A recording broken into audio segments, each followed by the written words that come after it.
Hey, Dylan. Hi, Aiden. So, yeah, geez, we're just going to start this. Well, this is now Comics Krackle. I mean, the other one doesn't exist anymore. yeah, you'll never know. You won't remember. It's fine. That's okay. There's some people who ask me, like, oh, man, I want to see the...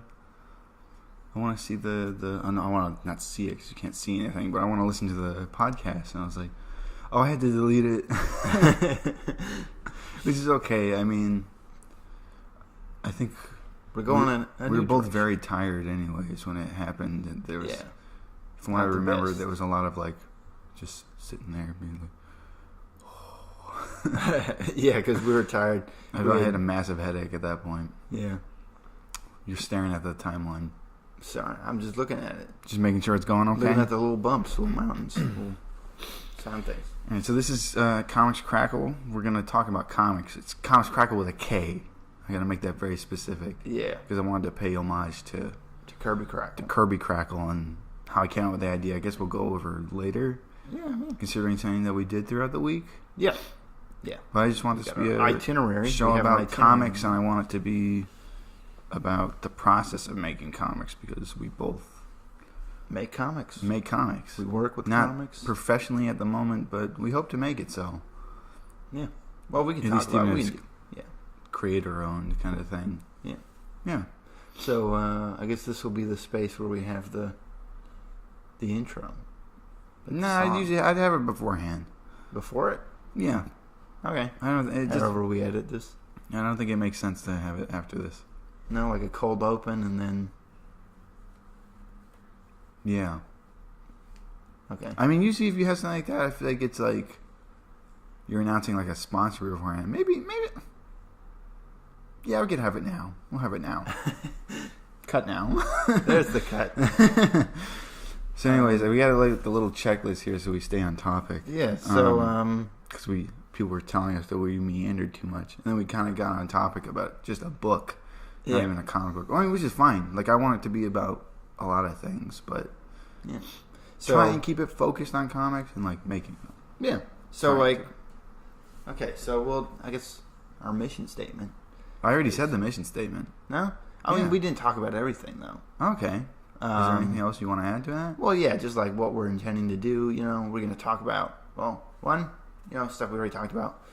We're going to... Talk about what we're reading.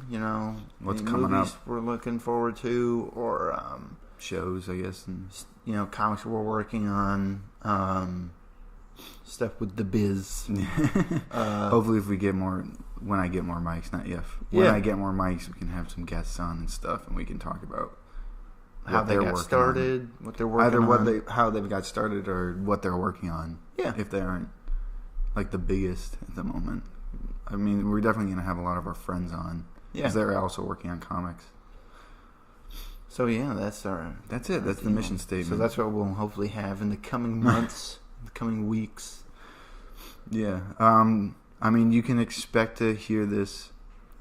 If I can't get it scheduled for every Sunday, then at least every Monday. Yeah. At least. Hopefully. I mean, I have it on SoundCloud and YouTube, definitely. I don't know how people get things on iTunes. Yeah, I don't know. I'd have to figure that out, but once I do, I will make it. I will make an announcement about that. Yeah. I'll be like, okay, we're on iTunes now. Right, just Google it. Yeah. Google it. But definitely YouTube and SoundCloud. It's going to be Comics Krackle. With a K. Comics Krackle with a K. Just the Krackle has a K, not the comics. Comics part is normal. I feel like if you have the two Ks, the abbreviation's dangerous. Yeah. It's too close. So what did we... Well, let's talk about what we did this week. I'm going to ask you, Dylan, how was your week? My week was good. What'd you do?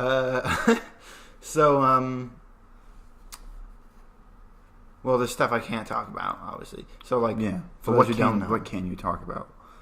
Well, okay, hold on. Let's establish ourselves first. All right. I am currently interning at Valiant Entertainment. Very graciously. What? Very graciously. Very graciously. I would say so. Like you. Yeah. I mean, I'm enjoying my time there for the most part. I'm starting to get more into editing stuff. Can't talk a whole lot about it because I signed NDAs, all that legal stuff. Yeah. But, okay, so let's talk about what I can talk about this week. Then talk about it. Yeah, I'm just introducing myself. Okay, I'm just making sure. And so, I guess the only thing that we did... Does this lower at all? Oh, it does. Oh, my God. Okay, I don't know if you just heard that. I just lowered the chair. It just made my life a lot easier. Go ahead. Well, on Thursday, we went to the Mitch Gerrits and Tom King Mr. Miracle panel, and that was a lot of fun. Yeah, we both did. Barnes & Noble. It was an excuse to buy the trade paperback and then also hear them talk. Yeah, I mean, I mostly just want the trade paperback so I can hand it out to people and be like, you need to read this because I know you didn't. Yeah. And, I know a lot of our friends aren't into, superhero comics. No, yeah, this is a good... Per se, but it's not... It doesn't feel like one when you read it. No, yeah. I feel like that's the best kind of... I mean, I feel like I say this a lot. That's sort of the best kind of superhero story. The one... I don't like... I mean, sometimes they're fun. They're good, just, I'm going to read this for fun. There's lots of explosions and fighting. Yeah. But I feel like even the most superhero genre of superhero comic books have something else going on in them. At least the best ones that I've read. Usually when there's nothing. It's either from the Silver Age or it's... Well, I mean, they're usually not very enjoyable to read. Yeah. But this one... I mean, I feel like those make for better, one-off things, though. Yeah. Because you don't need to worry about anything else. This one was very much, a personal story. Yeah. Especially for the both of them, since one was going through having a kid. Yeah. I don't know what Tom King's situation... I don't know how old his kids are. He has kids. Yeah, I know he does. I just don't know how old they are. Yeah. But it was very interesting. I always like going to those panels. I made a tweet about this. Yeah, so did I. Which I drew a little picture. Liked. Hey, he liked it. About the one going to it? Or about going to it? Or wanting to go to it? No, both. Oh, okay, yeah. You didn't like mine. You sucker. I mean, they're getting so much stuff about that. I'm not surprised. Yeah. And I made it 2 days afterwards because I didn't have enough. I wanted to do it on Friday, the day after, and then I accidentally stayed out way too late. Yeah, and no, but I drew a little picture to go along with it. I made a tweet about this saying, it's always interesting to hear people. I mean, this is why I like going to those things. I mean, part of it is they just want to get sales of this trade paperback. But also, I think they deserve that. No, yeah. Well, no, yeah, they deserve that. But it's also interesting. It's a plus, a bonus that you get to hear their process. Even just a little bit. Yeah. There's a lot of... I don't know. It was a good 50-50 of joking around kind of thing. But it was still kind of about the process, though. No, yeah.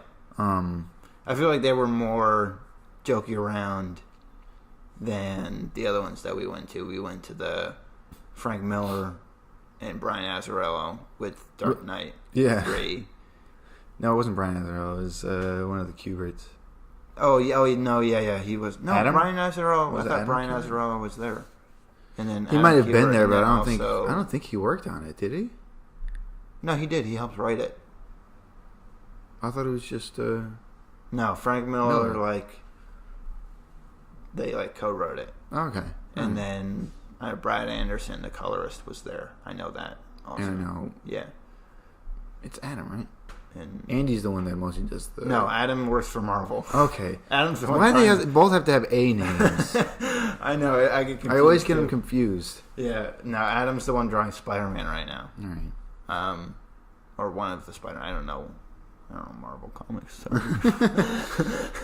don't know how many Spider-Man titles there are. We should get Amanda on or something because she's much more into Marvel Comics. No, yeah. I mean, I really like them. I'm not keeping up with anything what's currently happening. Yeah. And also the one with Scott Snyder. I forgot it was that one just, I really like. It was just I love Scott how Snyder, like Scott can't help but like spoil a lot of things that are going to happen. No, yeah. And they're not like huge things, and like you still, when it ends up happening, you still enjoy reading it, seeing it, but it's like, man, you're just talking. Oh no, yeah, it's sort of like, it sort of reminds me. I mean, like, but I mean, like, it shows how like, because it's like me whenever I talk about things, it's like I want to keep things for like when I get things published, I want to keep it back. Then I get tired, I'm like, okay, I'm just gonna spoil it because you're gonna forget by the time it comes out anyways. Like, who cares? Yeah, and sometimes spoilers don't even like ruin. I mean, there was that.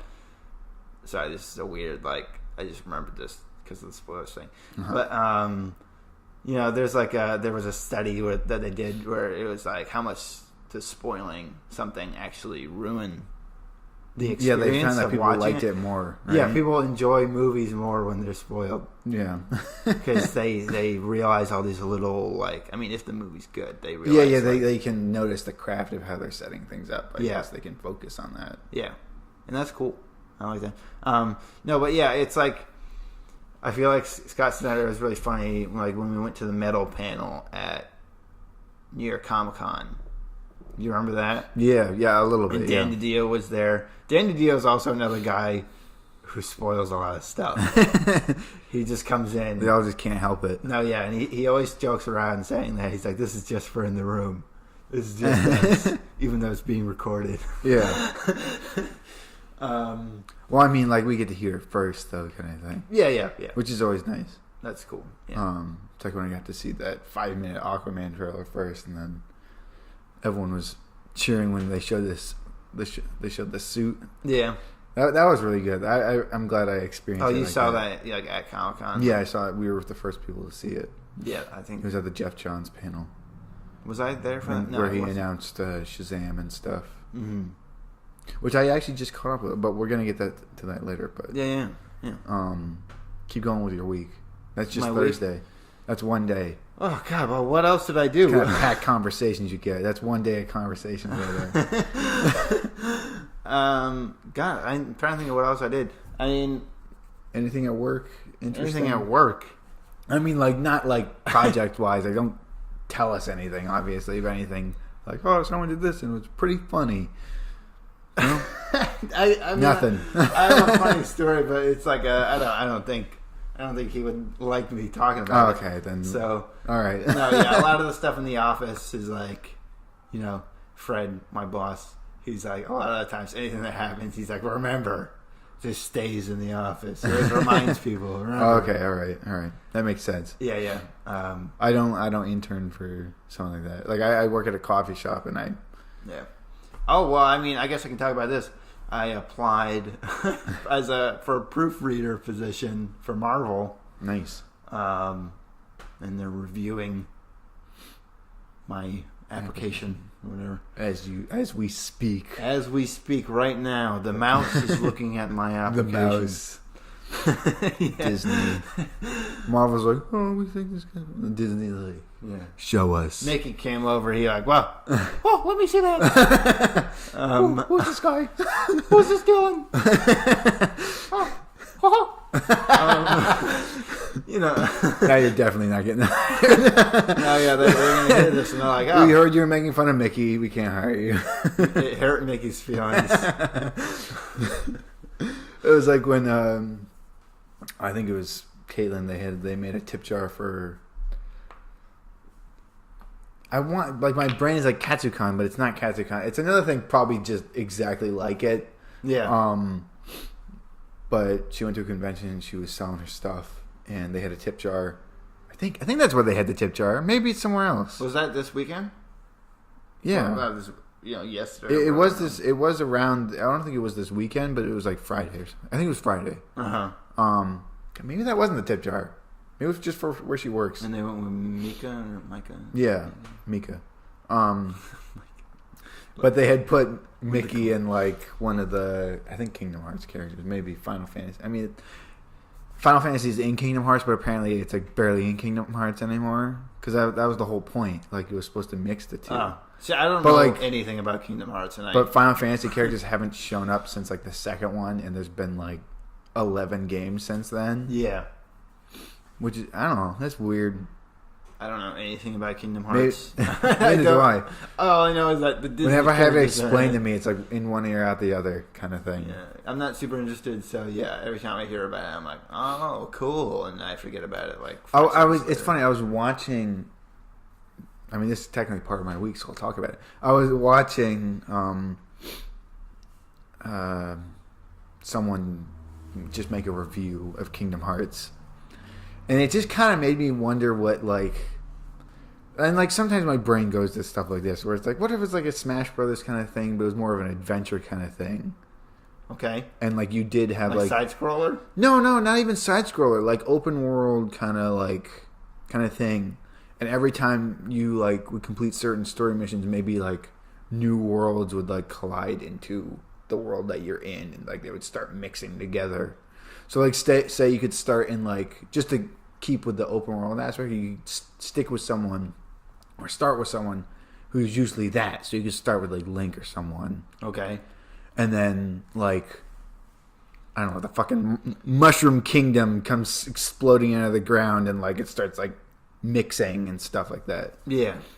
You wouldn't be able to call it Super Smash Brothers though, because that's a thing. I'd want it to be more of like an adventure, and Smash Brothers is more of if you kept it under the Smash Brothers name, it would entail that they're fighting each other, and I don't want that to be the case. So it's like a Mario 64, but crosses over with a bunch. Yeah, and it keeps going. So like, and then like Kirby things would show up, and like, I don't know, stuff like that. Captain Falcon. I think it would be hilarious. I still want a Captain Falcon game where it's like, it feels like the Arkham games, like fighting wise. Yeah, but then you also have awesome driving sections. Then there's also racing. So it'd be like the in betweens, like fake WWE things where it's like, yeah, there's another racer who's like dirty and he tries to have him jumped or something. Oh my god, it'd be cool. That'd be hilarious. I want to be like over the top and like super cheese. Yeah.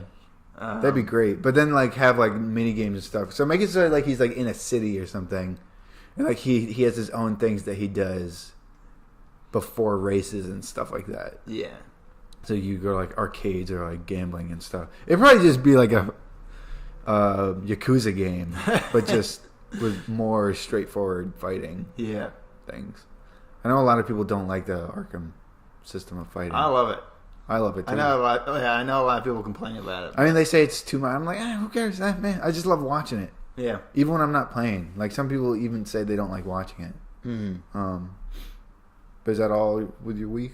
Yeah, I mean, kind of. And we already talked about the Mr. Miracle thing. Yeah, I mean, there's stuff that happened throughout my thing where it's just like my week. I mean, it's mostly just weird customers and stuff. A lot of times. So where do you work? Something probably too Tell private. People where you probably work. Happened. I work at. Let them know so they can stalk you. That's the whole point of. Yes, please. Make my job more interesting.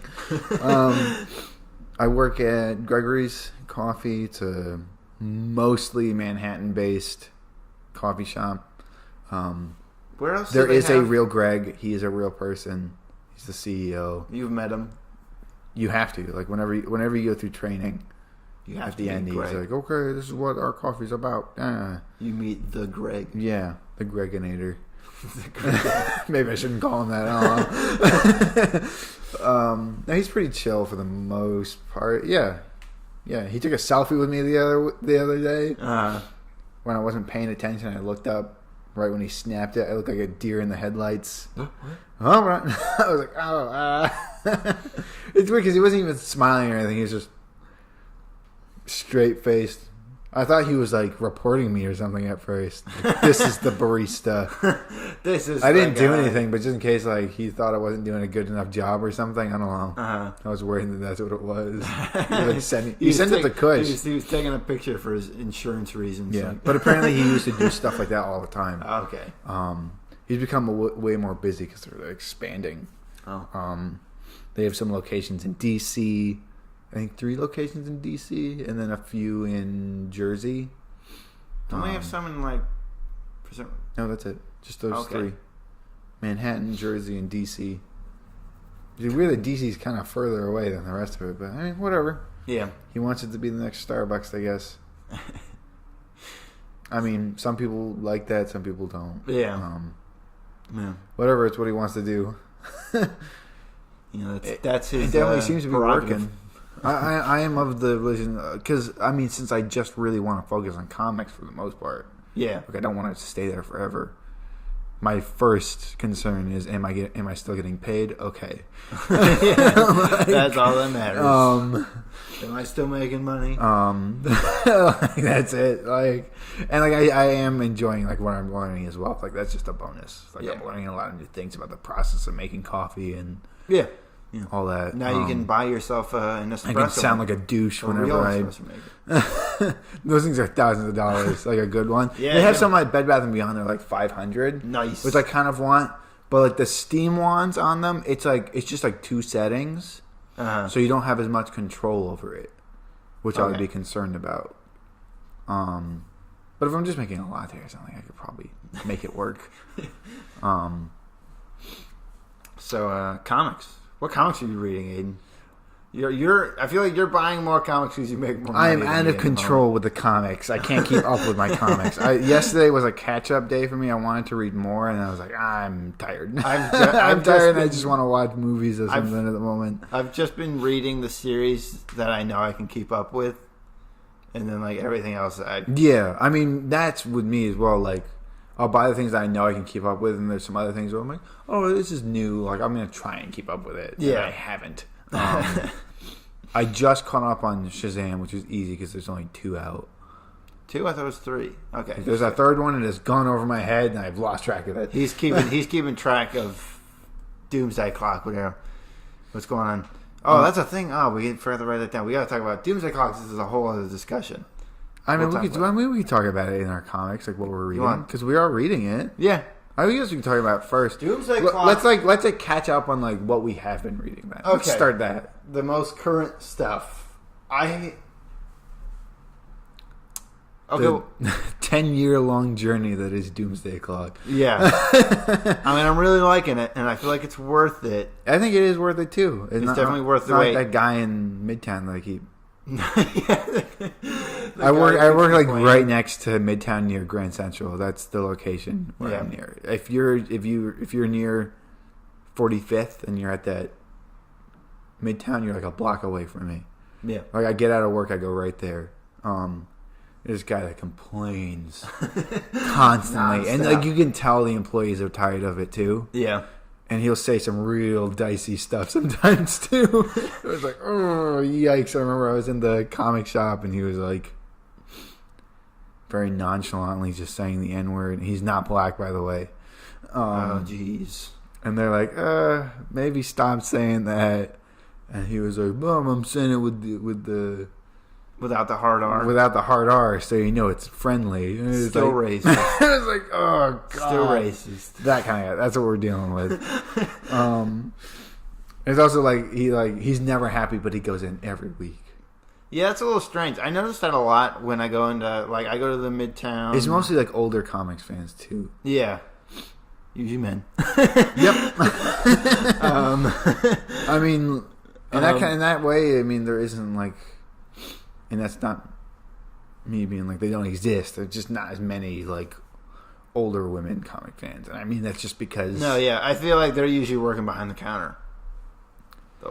No, but even then, like they're still fairly young for the demographic. Yeah, I guess. Yeah. I don't know, but like I go to the one near Union Square. Yeah. No, yeah, it's the same Union? deal. Yeah, near Union. There's a Midtown near Union, or you mean Forbidden Planet? No. Oh god, I got confused. I meant near 42nd Times Square. There we go. Too many squares. Manhattan, baby. Yeah, it's the same deal. You go in there, there's always some guy in there complaining. I wonder if it's the same guy. He just goes from location to location. Yeah, he's always just whining about something. It's not the same guy because it's a few people. Yeah. Yeah, I don't understand. Like, why are you here if you don't like your stuff? You know. But he was complaining about Doomsday Clock. Let's get back into Doomsday Clock. Anyways, Doomsday Clock. It's on like a. All right, we're back. It's not going to sound like we were back because we're going to cut it just right. We're talking about Doomsday Clock, though. We're talking about Doomsday Clock. So this thing is on like a weird soft hiatus, It is? Wait, is that what happened? No, so like they keep pushing it back. They keep delaying it because they're taking their time. They're taking their time with it. I wanted to say sweet time, but that sounds too sarcastic. Doesn't sound like I'm grateful for. No, yeah, I'm glad that they're taking their time with it. I kind of wish that was more of a thing. Yeah. But I mean, then there would never be comics. Yeah, no, they would never come out. I do wonder how much like pressure the editor is like. Hey guys, it's got to come out eventually. You hurrying? I thought Jeff Johns was the editor. He's editing his own book? Is he? I can't remember. I gotta look that up. Maybe they are. I don't know. I wouldn't be surprised. I can't see that happening. But yeah, I don't know. I'm really liking it so far. So am I. I just wish I could. Just wish it was going. No, yeah. I just like. Part of me just wishes they had just waited however long this would have been and then just released it week by week. No, yeah. Or month by month, whatever, Yeah. But they wanted to like get it out. They had announced it, and they were like, "Well, we can't keep them waiting," Yeah. But no, I do. I think the only thing I'm hoping to see more of with the coming issues is more Superman. They're starting to do that. Yeah, they're starting to bring in Superman, but like, because originally was it the last one where there was all the people made of glass? Yeah. Yeah. Yeah. And they had Superman in that. And Superman was in that. And so I'm hoping it's going to be more Superman and having long intellectual conversations with Dr. Manhattan. I just wish there was more of that. It's because, not to compare it to Watchmen, but there was a lot more of, you saw a little bit of what everyone was doing, Like always. Always. Yeah. At the moment, it's following a lot of Batman and those... And Rorschach and, like, those people. And you're not seeing anything that's going on with Superman until, like, just recently. Yeah. I almost forgot he's supposed to be in the book. Well, I didn't. I was like, "Where's Dr. Manhattan? Where's all these conversations?" And I kind of get it with Dr. Manhattan. But I do like that there's that slow burn with it. But it's also like, come on, let's get to it. It's supposed to be a mystery with Dr. Manhattan. What's going on with Dr. Manhattan? Which is fine. I get that. But is it still connected to Rebirth? Do we know? Because they kind of seem to have like distanced themselves from it a little bit. From Rebirth? No, I don't. Because like they have. It doesn't feel like it fits into any of the canon that is happening. Well, we don't know what the finale is. For all we know, maybe it leaves off wherever Rebirth started. No, but that doesn't make sense, right? Because like they had it, and then they had the Flash. Because Rebirth set this up. They had Rebirth, and then they had the Flash and Batman issues that were all about the button. Yeah. And I was like, okay, yeah, they're really like tying it all in. And then nothing until Doomsday Clock released. Yeah, I don't know. I'm not sure. I wouldn't know unless I asked, I guess. Yeah. Maybe it is. Who knows? I don't know. I know they're not putting like the Rebirth logo on it. I mean, like that was just for when it started. Like, I get that. To like get people like, okay, we're getting back into the groove. Yeah.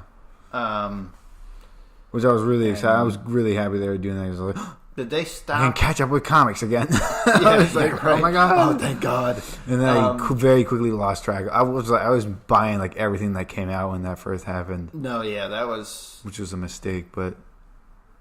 It was just because I only had a part-time job at the time, and literally all of the money was going into that. It was a horrible decision. Making it broke. Yeah. I just really wanted to support what was happening, and I felt like I'd never been able to before. Yeah. And there was a lot of... I remember because one of my teachers, Phil, he was starting the Superwoman. Did they cancel that? I wish it went longer. It ended, yeah. Did it, finish at least? I think so. I actually never really finished it. I know he was writing. Yeah, I started. I remember really liking it, but then I lost track of it because at a certain we were point, at school as well. So at a it was certain just point, like he wasn't working on the books anymore. Yeah, and I was kind of like, all right, I wasn't super into the. He's doing the writer. Wonder Woman though, and he's doing the for Wonder Woman book, Black which Label. I am super excited for. I got to talk to him a little bit about it a couple weeks ago. Probably can't say anything. I can't say anything about it. Sounds good though. I'm excited for it. I remember when I was helping at the Valiant booth for Comic-Con this past Comic-Con. Yeah. New York Comic-Con, excuse me. Just to be, well, just to be. We live in New York. To clarify, I'm in New York, and it was for the New York Comic-Con. God, I wish I could fly out. Kelly for Sue San Diego. stopped by our. I feel like New York Comic Con is still way more about the comics than San Diego Comic Con is. Am I wrong in thinking that? Yeah. Because I feel like whenever I go to New York Comic Con, I feel like there's way more news coming out about comics. Yeah. And whenever the San Diego one happens, it's way more about movies and stuff. Yeah, it's got to be just however the companies decide to release stuff. Yeah. It's got to be like, we're not going to... I mean, they can't talk about both both movies and comics at both. They're not going to have anything new within those few months. Yeah. I guess. Which is fine, but then I know it's weird because they kind of feel like they're far apart, but they're actually pretty close together. Yeah, no. It's like one's in the summer, and then one's in October. Fall. Yeah. What is it June or July that it happens? I think it's June. No, June is E3.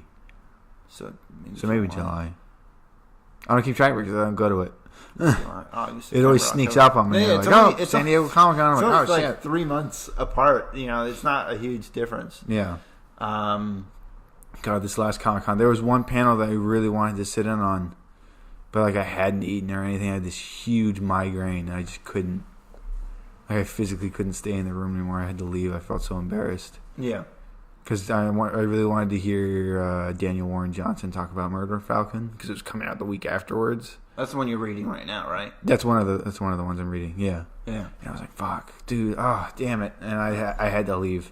And then but I did come across because they were selling the first issue early, but for a New York Comic Con exclusive version, but it was $10. Yeah. And I was like, nope. No. I'm sorry, but no. I'm excited for it. Whenever I see stuff like that, I never go for it. Mm-hmm. Yeah. I almost did once because I needed the Red Death, and I didn't have a metallic cover for it. But then you got it at... then I found it at Kinokuniya. Or no, I thought you got one. No, I got it at Kinokuniya. I know there was one. I was like, oh shit, there it is. I remember. And then I asked them if they had any boards, and they all looked at me like I was crazy because they only put them in bags, and then they don't do anything with them. Yeah. I'm like, you psychos. Still gonna get bent. What are you doing? No. It's like when. What was the one we got? I remember because there was a metallic cover that we got at Alturas in Hyde Park. By the way, if anyone's. I think it was for Metal. Was it for Metal? I think it was. If anyone's in Hyde Park, by the way, Alturas, just saying. Yeah, it's a very good comic shop. The guy's very much even more knowledgeable about comics than we are. Anthony's real cool. He's awesome. Anthony. Gotta give him a boost. Is he the owner of the store, or is he just... I think so. And he's the only one that runs it, too, I believe. Yeah, he's the only one I've seen run it. I mean, hey. Yeah, he's cool. And then... That's how I would do it. If I had a small business, it'd just be me there. Yeah, just I don't have to pay anyone. Yeah, right? It's all mine. It's all me. Little shout out, I guess. Yeah. Also, if you're in the Hudson Valley area. Yeah. There's 2 really cool comic shops. They're my 2 favorite comic shops I've ever been to. Wait, is it MegaBrain in...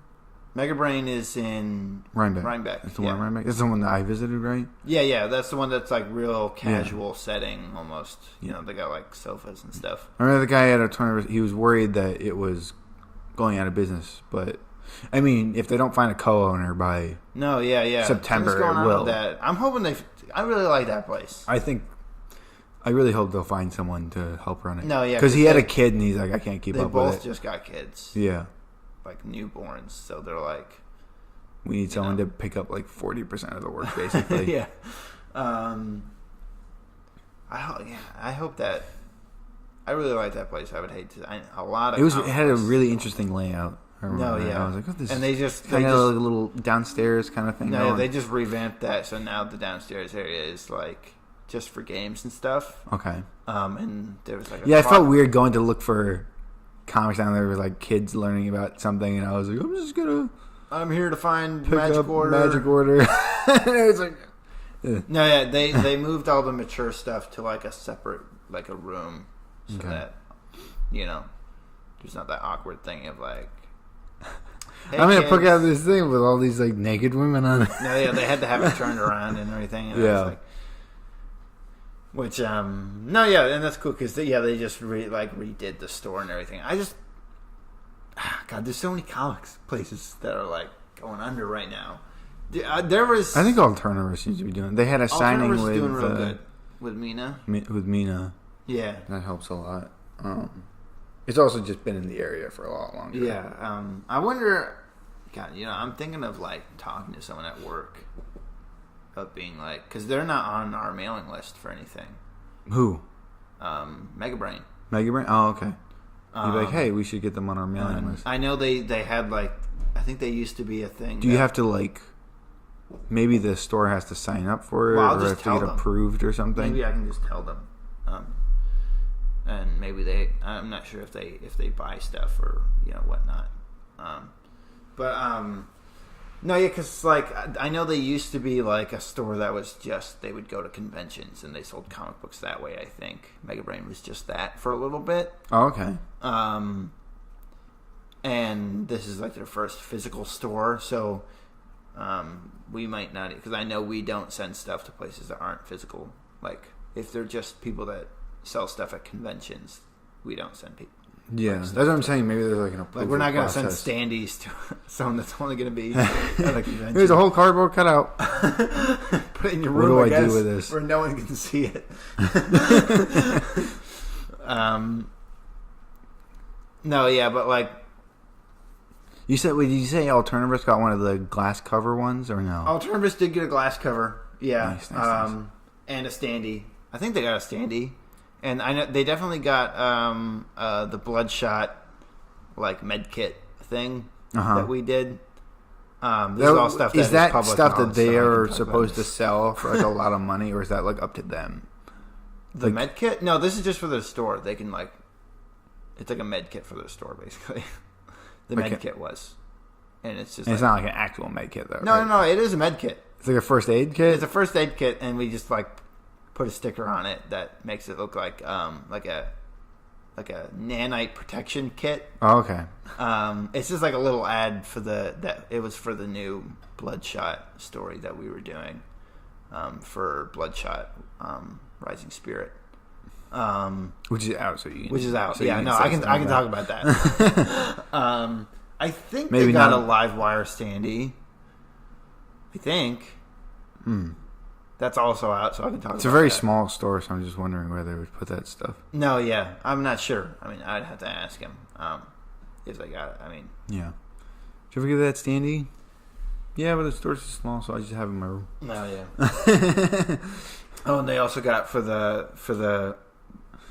first aid kit, they also got a poster that was like talking about the nanites and stuff. Oh, okay. That's cool. Yeah.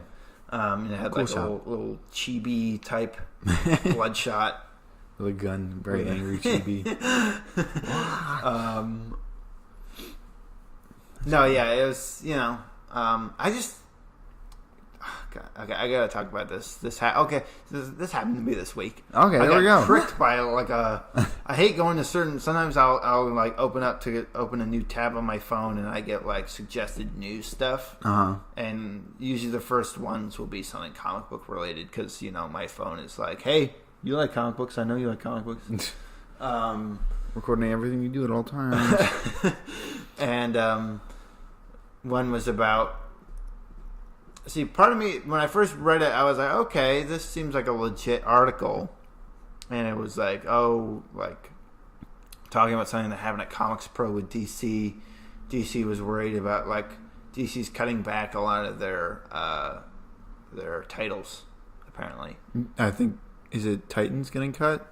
Titans getting cut. They're cutting back a lot of titles that maybe have overlap with certain other titles. I think Dan DiDio was just saying that he was afraid there was too much like saturation, which I would say that. Yeah, I would kind of agree with that. There's a lot of times where I'm just like, I just told you about it. I tried catching up with Justice League. I'm going to because I finally found out what the order was. Yeah. But I looked at it and I had it in my hands. I was like, what the heck? What's going on? Yeah. What goes where? And I had to like open up one of the comics and it had the whole thing listed out, luckily. Yeah. If I didn't have that, I would have just been confused. I would have given up. No, yeah. So there's a lot, and he was blaming a lot of that, which I would agree. But then the article very quickly turned into a Comicsgate article, like a pro Comicsgate article. And I was like, oh, crap. How? How does Dang it. I was like... How did it? No, yeah, it like... What could have sparked that? The people started blaming, like, oh, they're bringing politics into comics, and that's why no one wants to read your crap. That's like... And I was like, oh, god dang it. And I was like, this article fooled me. I was watching Angry Joe because he was angry that people were saying he's not a real movie critic. Which, I mean, anyone could technically be a movie critic. I don't agree with anything. Like even if he does like a film that I like, I don't like the way he goes about talking about it. I'm like, I don't think it doesn't feel like you know what you're talking about. He's definitely knowledgeable of video games. Like I like his stuff about video games. Yeah, like the inner workings of it. I don't feel like I don't think. I mean, maybe like the more and I think the more you do it, obviously you're just gonna know these things. Better at it. So I mean, if he enjoys doing it, like keep doing it, man. Like I'm just not gonna watch. Yeah. I just watched his Anthem review last night while I was reading comics. I just kind of had it on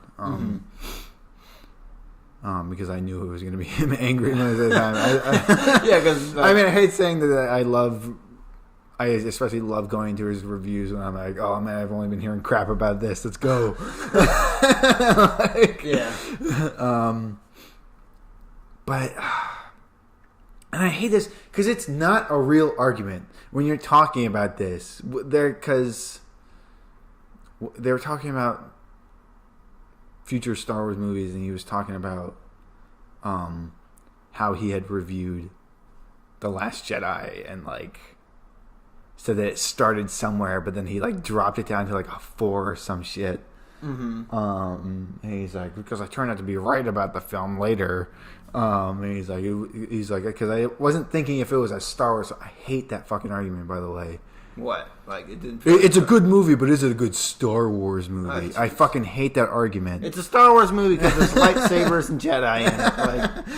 Like, and like even when I watch it, it still feels like a Star Wars movie to me. Like just because there are things that even like lightly suggested to, like I'm sorry that you're equating a lot of things to what are happening in today's society. And I think that those are there for reasons. I mean, he's allowed to do that. Like that's what the whole point. Yeah. That's what the whole point of Star Wars is, anyways. Yeah, like not the whole point, but it's a major part of it. And his main complaint was that it was becoming there was too much political. He's like, because there was too much political stuff, it is a bad Star Wars movie. And it's like, what are you talking about? Oh yeah, you know how those original Star Wars movies, where they're exactly like the Nazis. Yeah, those were just like not political. Like yeah, of course there's gonna be like political injection. Are you kidding me? Jesus. No, it only makes it more 3-dimensional rather than something that's fake to me. And in ways where it feels smart, not like the proto sabers and stuff like that. Like because it's the world interacting with the things that are living in it. Yeah. And I mean, we talked about this in the last thing. That's what makes sci-fi and fantasy so cool, because it's those things. No, yeah.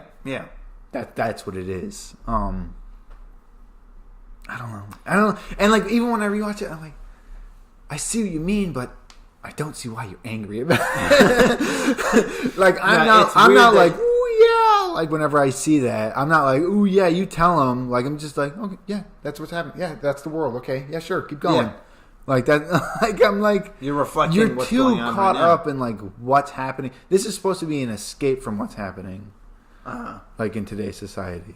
And there are If there's something that makes me think about it because of something that has happened in fiction, then that's always been happening. Yeah, And that's always been happening in comics. Whether they that's mean what it to or not. Black Panther was when it first came out. That's what Wonder Woman was when she first came out. Yeah. Like, if we're gonna talk about things being too political, like, calm down. Like, No, yeah, it's kind of funny. You know, and it's always been that. It's just so now you personally feel like it's too much. And that's, Oh, if things you're gonna- weren't at like the height or climate that they are right now, You know- they probably wouldn't even say shit about it. No, yeah. And you know why? I mean, you know why people are getting annoyed with this is because it's like, you know, their favorite superhero is telling them that they're a bad person. That's not my problem. Yeah. Like, I mean, yeah, it's a little ridiculous to say that comic books shouldn't be political when you had people like Jack Kirby making, you know, blatantly anti-Nazi books. Yeah. You know, Even You know- Superman was a very political yeah, thing. I mean, it didn't feel like it. yeah. Like, And, we I look mean, back and we're like, oh yeah, no. Look, No, like yeah. it was made by two Jewish boys who were making these kind of messages about basically what it's like living as a Jew in. Jewish. Don't say it. Sorry. Oh, I'm sorry. Wait, really? Is that? No, yeah, they get. Oh, I'm sorry. Living as a. Jewish people get, like, if you're not Jewish. You Okay. can see. Excuse me, I did not know that. That's just what I've heard from Jewish people. All right, okay, I'm very sorry then. But but yeah, you know what I mean. No, Like, yeah, you know what and, I'm talking about. Like when I read the Fourth World Omnibus, you know, there's stuff that's very fantastical, you know, and if you weren't reading it with the mindset of, let me see what the political, like, messages that were put into this story, you could read it like that. Yeah, but the thing is, people were doing that too much, and like, No, yeah. it's and- like with. I mean, like, I'm not excited for the movie, but For Captain Captain Marvel is being review bombed already, and Yeah, you're that's- gonna. the movie didn't come That's what out. people What are you were doing doing? for The Last Jedi, Yeah. and like people were having this whole argument of audience versus critic, but that's not what it is. Yeah. There are people like way inflating like how the audience actually feels about it, because most people that you talk to are like, yeah, I thought it was fine. Yeah. That's it. I happen to love it. That's just 'cause I'm also a huge Star Wars fan. Yeah. And I think it was one of the best Star Wars experiences I've had in my lifetime. And it was one that I got to witness when it first happened. Yeah. I'll never be able to do that for the original trilogy. wasn't- And I sort of did that for the prequels, but I wasn't conscious enough. yeah, you were like a little kid. We were little kids. I remember really enjoying the second movie as a kid because I got to... Yeah, now Miss that's school like for my it. least favorite of.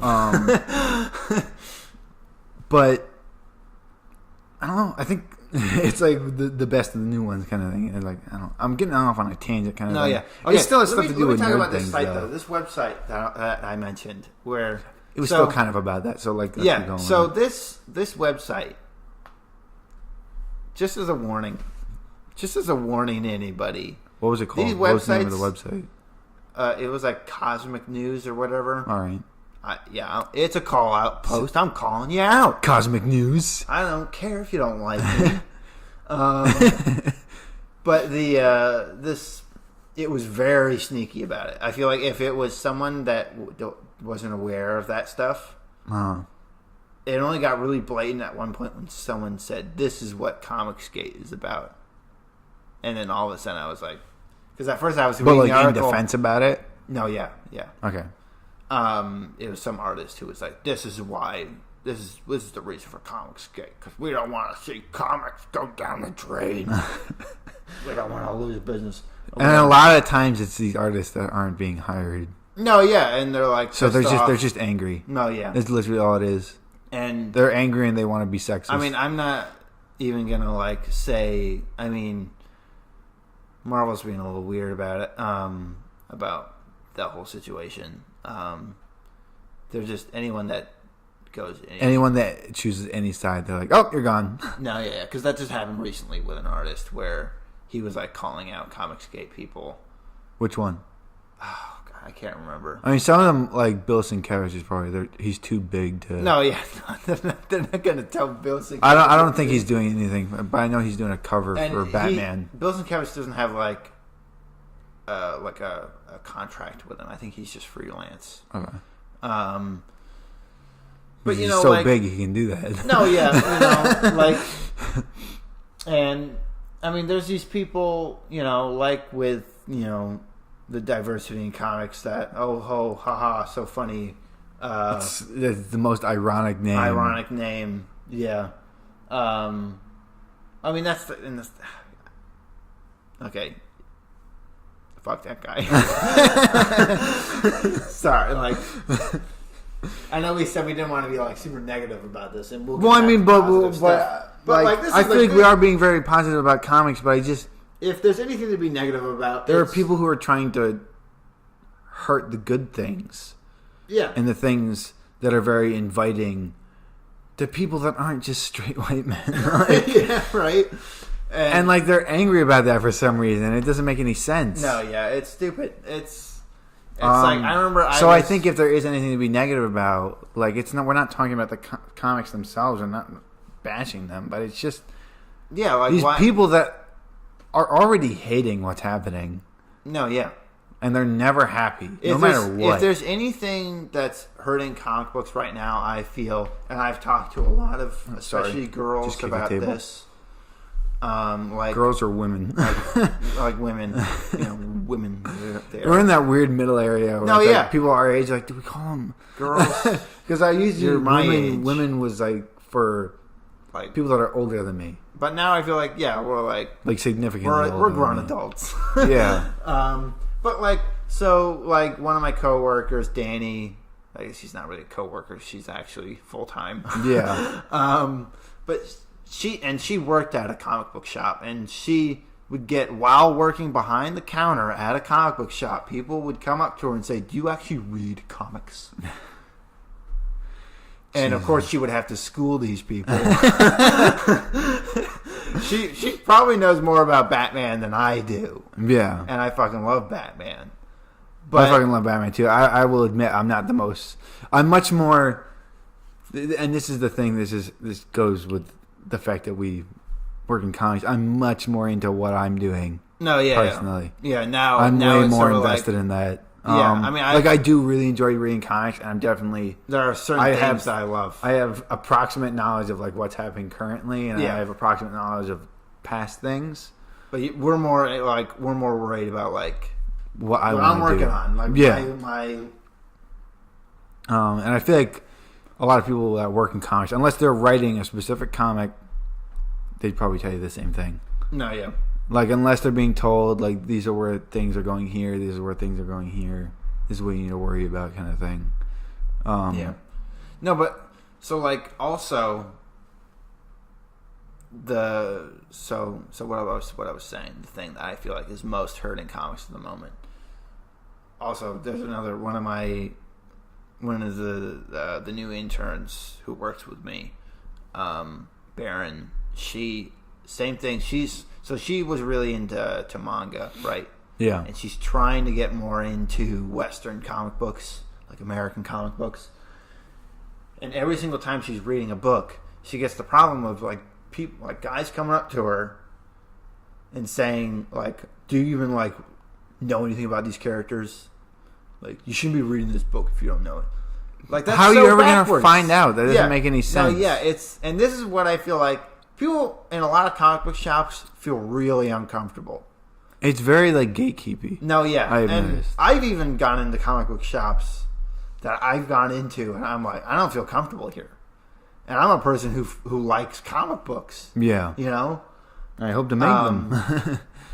Yeah, and like, And I'm a person that knows what I'm going in there to find. I'm not just like a person who's like, hey, this is my first time here. I can only imagine what do I someone get? brand new to comics coming in there and being like, hey, what do you recommend? And then like this I mean, asshole usually the counter. employees are very nice about it. Some of these places that I've gone to. I mean, some of these places. sometimes they're more local kind of places where it's like these people who have. That place in Hyde Park, though, Anthony's real fucking cool. Yeah, no. Just saying.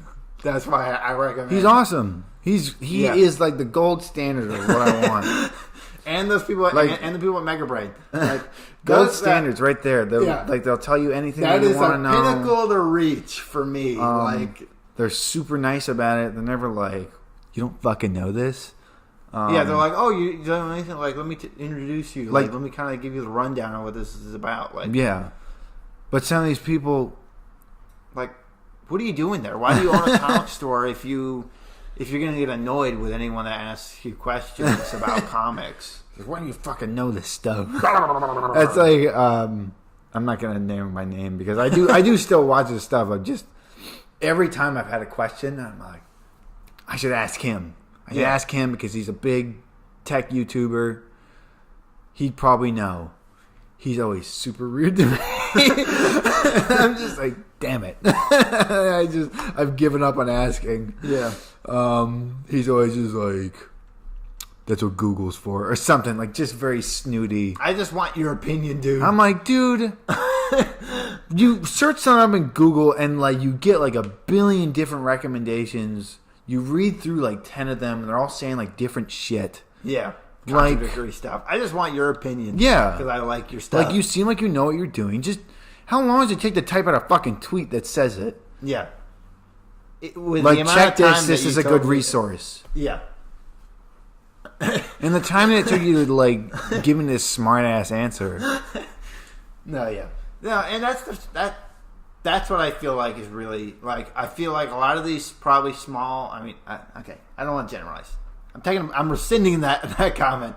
But maybe this is a problem with a lot of comic stores where people don't feel comfortable. Maybe they've had bad experiences at other comic stores, and they don't want to risk going into, small hometown comic stores because they don't know what kind of experience they're going to get. Which I miss when you could go to like Stop and Shop. But if you go into some of these bigger ones, it's just like walking into a Starbucks. Yeah. Like these people don't know anything about coffee. Yeah. They probably don't know the process that it goes through. They don't know anything about it. Yeah. I feel like that's the one thing. I mean, and that's something yes, it's a job, and like it'd be nice if everyone in there just loved what they were doing and did it. And like, I know this is a complaint that's been brought up before, but I mean, that can't happen. That can't always happen. It'd be really nice. Yeah. But if you go in there, you might not get someone who really, they're like, dude, this is just a job. I don't know. Like, I think Midtown is really good about hiring people who really know what they're talking about. Yeah. Not so much on like the process of making comic books, maybe. Maybe there's people in there that make comic books. I have no idea. I'm always kind of intimidated. I've never actually talked to by them, like, because they always seem like some of them know people. Oh my god, I'm in here every week. I wish I could get to know some of these guys so I could not just feel like I'm in and out and like have no interaction. All right, cool, bye, thanks. I always see the same people when I go to Midtown to get comics. Yeah, and I'm like, should I strike up conversation? I don't know. Yeah, sometimes I see them because this is how close I am to the comic shop. Like sometimes I'll be working, and on Tuesday, I'll see them get their truck shipments of everything. Yeah, I'll see them go through, and I'm like, do they see me through the window sometimes? And I'm just like, and I'm always there. Sometimes, usually when I go there, they have, like, I always have like a Gregorys, because I'll grab a cup of coffee on the way out. Yeah, and they never question it. Yeah, I don't know. I don't know if you have a perfect experience, because like we can only really recommend something that's in Hyde Park, very small town. Like if you know of anything where you are, it's like let people know. Like, be like, oh, like I'm here. Like the guy's really cool. Yeah, if you're around this area, check this place out. Yeah. Because that's probably one of the scarier parts of going into somewhere that you don't know. Yeah. Yeah. Because you don't know anybody. That happens to me whenever I go to like retro game shops. Mm-hmm. Like, I'm just like, I went to one recently and it was just like, it was very quiet, and I was like there was only like one TV that was sort of had this sound on. And it was just like walking through, it was just like piles of things. And I was just like, man, this. Like it's at first like, oh man, look at all the old things. Oh man, oh it'd be cool to buy some of these and like put it up somewhere or something. Yeah. Then it just becomes sad at some point. Yeah. If you stay in there too long, it's like, it's kind of sad, man. No one wants these. Yeah. Like, jeez. God, there were like 5 Robs. We should like get back on. Like, what were we talking about? Did we finish our thing about Doomsday Clock? Do we have anything else that we want to talk about with Doomsday Clock? I mean, like, I'm really, I wish it was coming out more to where I could remember what I read last time. I feel like I need to go back and reread. Yeah, I need to like reread the last issue before the next one comes out. Yeah. I think the next one comes out March 8th. Jeez, that far off. Let me see. Hold on. Dylan's checking. Check my calendar. I'm just gonna keep talking so there's no dead air. Yeah. Man. No, I think it's. But I'm also reading. No, it's March 6th. March 6th. All right, that's not too bad. A Wednesday. I guess that's like. Did one come out in December? I can't remember. No. No? I don't think so. I can't remember when the last one came out. It's taking too long. It's been a while. Yeah. But what else? What else are you reading though? Well, I just read because I just saw the show for Umbrella Academy, so I read the first volume of that. How was it? I liked it. Yeah, it was good. The show and the comic book are very different. Well, I mean, there's only so. I mean, like the world in the comic, from what you're telling me, is much more. A lot weirder. A lot zanier. There's a lot of things that are just like. I don't know which one I like more. I mean, there's more. It honestly feels like there's more character stuff in the show. Like interpersonal? Yeah. Mm-hmm. The comic book is very fast paced. And I think, I don't know if that's because, I've seen interviews where Gerard Way was told by Grant Morrison, he was like, don't save anything for later because you don't know if you're going to get another shot. Okay. I noticed there was a lot of things. He was like, that like in the show, it was like plenty of episodes in. Yeah. But I opened up the volume. It was like a bunch of stuff was like on the first page. No, yeah. And I was like, whoa, what the fuck? No, like yeah. The whole. He was like, don't save any ideas. The whole there's a first chair open. Yeah, if you have an idea, just do it. Stuff like that. And I was like, oh, geez, they just right into it. Yeah. And so I don't know if maybe the second volume is a little different or it's like a totally different story. So it's like, I don't know. You think the show's going to follow? Does it seem like the show's going to follow what happened? Maybe. Apparently the second volume is all about the JFK assassination. Do they... Because I know...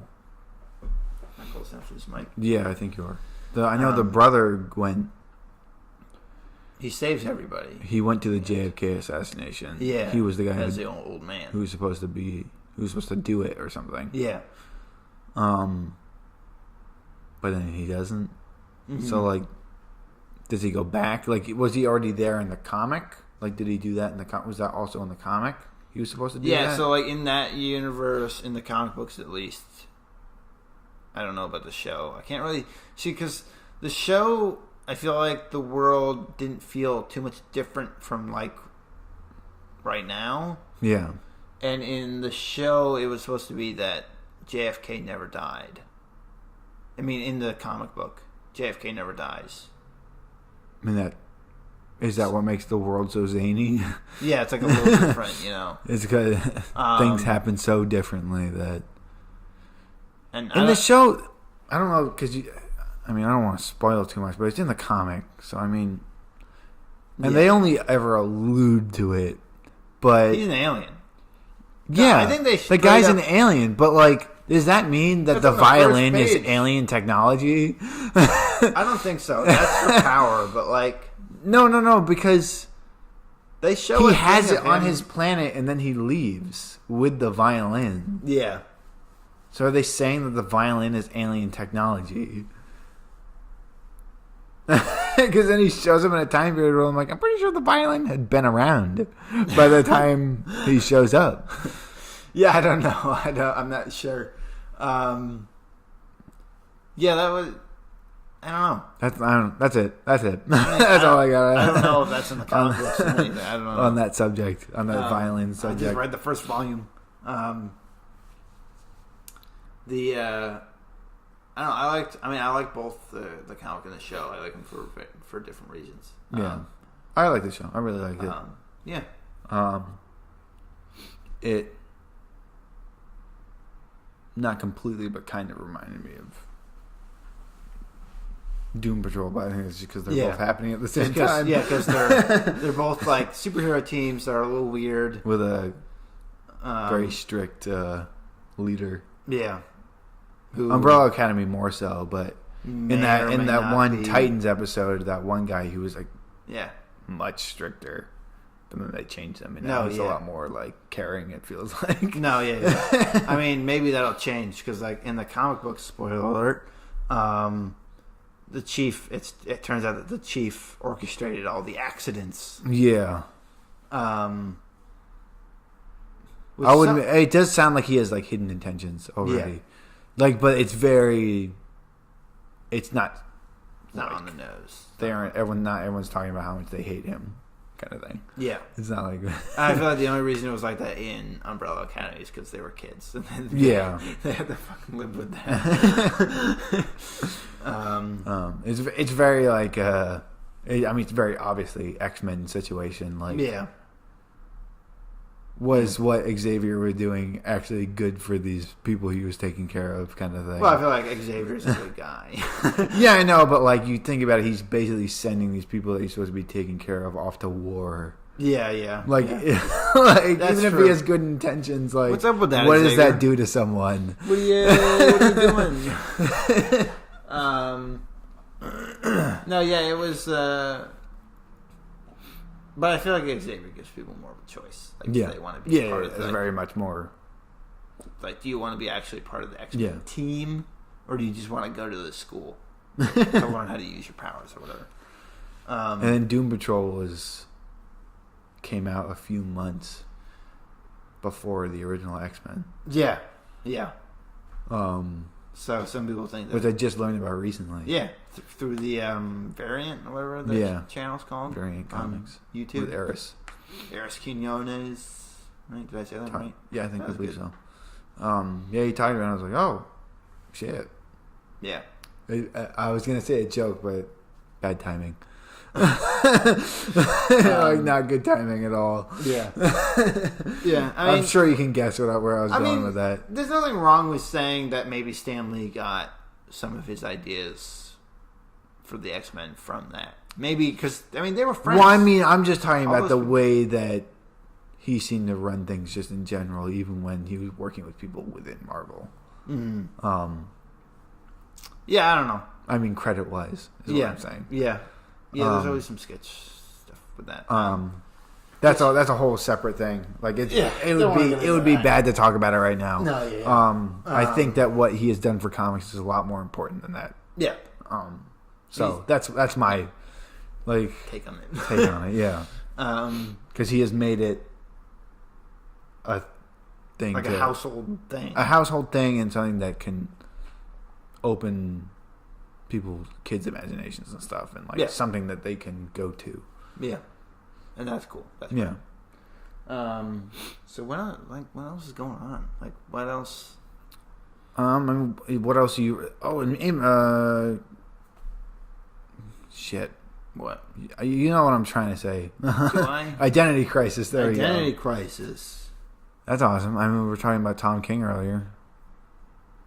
I think Mitch Gerads is supposed to do the art for the next issue. Oh, well, yeah. Okay. Yeah, Identity Crisis. I Jesus, where the hell were you? Sorry, I'm just like... What are you talking about? No. And Identity Crisis is the other thing. You are getting confused. You're Oh, talking about I'm getting Heroes in confused. Crisis. Heroes in Crisis. Identity Crisis is with Rags Morales. I got it wrong. And Brad Meltzer wrote it. God damn it.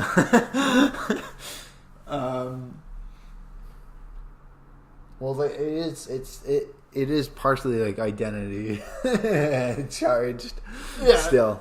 Well, sorry, I got Heroes that in wrong. Crisis. Yes. Gotta check my facts first. I am Heroes in Crisis. really liking Heroes in Crisis. Mitch Garrett is doing the next issue. When I does think. that one come out? The next issue? I think next week Okay. Yeah. or this week, whenever. Definitely try to get that. And if this doesn't come out this week, Comes out next week. whenever the hell it was. Yeah. when this happened. I think it was number 6. Number 6. I've been keeping up with that one. That was excellent. Yeah, I'm really liking that series. It's a slow burn, but not as slow as Doomsday Clock. Yeah. How many issues is this one supposed to be? I think 9? 12. I have to look at it. It might be 9 or 12. Yeah. I think it's 12. I think they usually go for 12 or a number like that. It's either like 6 or 12. Yeah. That show's really... Show. That comic is really good. And, I really liked... God.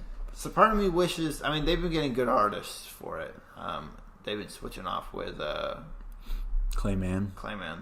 And, I really liked the Lee Weeks issue that he did. That was really cool. Yeah, which one did he do? Which issue was that? I think it was like 4. I feel like I remember which one it was, but I think it was issue 4 or something. Okay. It's usually Clayman though. Yeah, no, and Clayman always does the interview scenes. Yeah. I'm just wondering if they're going to do that with Mitch, because the artwork is so different. Maybe. I feel like with Clayman and Lee Weeks, they have different styles for sure, but they kind of complement each other better than I feel like Mitch Garrett's would with Clayman. I guess we'll find out. Yeah, we'll see. He did that one Batman issue that I gotta read. I gotta catch up on that. Yeah, no, I bought it and I haven't read it. I'm all the way back at like number 50, and we're in like the 60s. I haven't now. even read like the whole wedding stuff. I got number 50 because that was like the climax of it. And I had They no don't get interest married, in it. right? I don't fucking know. I can't. It got spoiled or something. Like people were like, "Oh, they spoiled it." And I was like, "Did they?" Because I haven't seen. Because it about feels like it's turned into something completely different. Yeah. But apparently he's working towards something, and he's got what is it, like 100 issues he wants to do or something? Yeah. Or 125 or something like that. Yeah, he's writing a lot. Holy crap! Sometimes I think about like the amount that Tom King is writing. I'm like, oh my god. It's all he's doing. Yeah. Might as well. That's not all he's doing. He's doing all these other books too. Well, all he's doing is writing. Yeah. Is what I mean. guess. Yeah. Like. All I'm doing is not to say that writing is easy, but like. No, it's not. I'm just saying it gives you much more time to work on other things as well. Hold on. I gotta stretch. I don't know what kind of hobbies he has. Maybe all it is writing. He just writes. He's cracking his back. I don't know if you can hear that. It's good. God, what else? What other like? Oh, I talked about this last time. Murder Falcon. Murder Falcon, yeah. Well, you can't Excellent. say last time because they're never going to hear that. Yeah, you're never going to hear it. Damn it. What's going on with Murder Falcon, Aiden? Tell us about Murder Falcon. Okay, Murder Falcon is about a giant humanoid falcon with a metal arm. Nice. That comes from another dimension. The arm comes from another dimension? Or No, the whole thing. I believe the name of the dimension is called the Heavy. Okay. And he is powered by heavy metal. Nice. So there's this guy named, I can't remember his name. I can't remember his name. It's like Jason or something. Okay. he plays guitar, and he gives him his power, and then they're putting together a band, and they all have their own mystical creatures that fight against monsters. No, that's cool. That's what it is. It is awesome, fun. and it's like the main character has like a very damaged past that he's working out at the same time. Yeah. It's one of those things where it's like the outside concept is very like high concept and like energized, But it's got like a like, personal story within it. Yeah, it tricks you into this personal side. It's like, oh, gotcha, feelings. And I think, excuse me, I think it's one of the best comics of the moment. Yeah. Yeah, and that's being published partially Image? Image / Skybound. I believe. Skybound's probably his creator owned. Well, it's not his. Skybound does a bunch of people. Skybound, I think, was also doing Walking Dead. I think. Is it? Oh, yeah, I know. I just know because Image doesn't technically. They don't own anything. Yeah. So Skybound is like the actual owners of the property. They hold the rights or something. I don't know. But. It's great, and it's got one of the best artists out there. I feel like as well.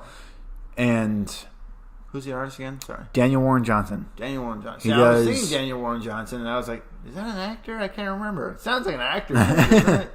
He does the art and the writing. Cool. He doesn't do the colors. Does he do the colors? No, Mike Spicer does the colors. Cool. It's great. I don't know what else to say about it. He's got some of the best visual style for like showing off motion and action that I've ever seen in comics. And if you ever see like his commissions that he does for people, they're even more detailed. Yeah. And someone did ask him recently like what it would be like if he did a whole comic like that, and he said, it probably wouldn't read very well. Yeah, it'd probably get a little muddy. Something like that. It'd start looking like spaghetti. No, that's what my thought is. Some of the stuff, sometimes like there's really detailed work. Maybe it works for splash pages. Like that's one thing. I mean, if it's a splash page, like go all out with certain things, but make sure it's still focused. Yeah. But if you're doing panel to panel, like it's got to be readable. Yeah, it's got to make sense. And I think he finds a nice shorthand of his style. Yeah. Yeah. To do that with. Yeah, the thing he does with motion is like a thing that I kind of want to like steal a little bit, like. Yeah. Make it like my own thing a little bit. But I can't steal like an artist. I can't like 100% say this, and I don't want to sound like I am, but I think he goes straight from thumbnails to inks. Some people do that. Some people, they just blow them up and then they go right to inks. But because whenever, like, even when I see sketches that he does, like a warm-up sketch, it just looks like ink on paper. Like there's no pencil. Yeah. And it doesn't look like he's edited the image in any way. Some people do that. Like, who was the guy that he did the artwork for Civil War? I know the writer, and then the writer made me think of the wrong artist. Yeah. I don't know. He has like a very fine line style. Maybe it is what I'm thinking about. I don't think it's that. I can't remember. I've seen like his sketches though. They just look like a finished drawing. Yeah. He's like, here's like my thumbnail. I mean, like this even page. I'm like, that's not a thumbnail. Get the fuck out of here. That's a finished drawing. It's like whenever Bowen had her like roughs. These are my roughs. And like, dude, just ink that. Like, yeah. Like just blow that up and ink it, and it's just like she makes it way more complicated than she needs to. Like not to. I mean, we always tell her this. I mean, it's nothing new. Yeah, because I mean, my thumbnails compared to my finished drawings are like mine are so different. loose. Mine are like I just get like general as placement. close as you can get to stick figures without being stick figures. Yeah, and I remember it like kind of annoyed some of my teachers.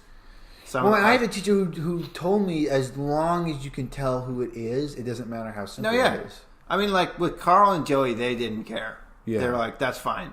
As long as I can like understand what you're going to do. Yeah.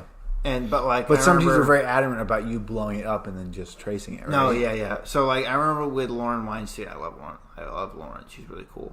But she was always like, she would always get she was like, why is this, he looks too old here or something. I'm like, that's fine. Like, I just need to know who it is for me. And then the drawing's going to look completely different when I do the finished drawing. Yeah, I'm not blowing it up. And, you know, I mean, that's fine. I guess that sometimes it just depends, like, whoever you're Well, because my thumbnails, I mean, you're going to have, like, a very short physical representation, but they're, like, this big.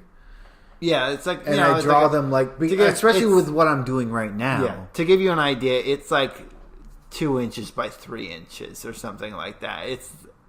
It's so tiny. It's a dinky little... Like, I just want to basically get the basic shapes that are going to be there. Like, the things that absolutely have to be there. Mine are large. Mine are a little larger than that. Mine are like... I mean, I do about the page. Well, I mean, that's also mostly for just what I'm doing right now. Like, I do a thumbnail thing at about the size that it's going to be printed at. Yeah.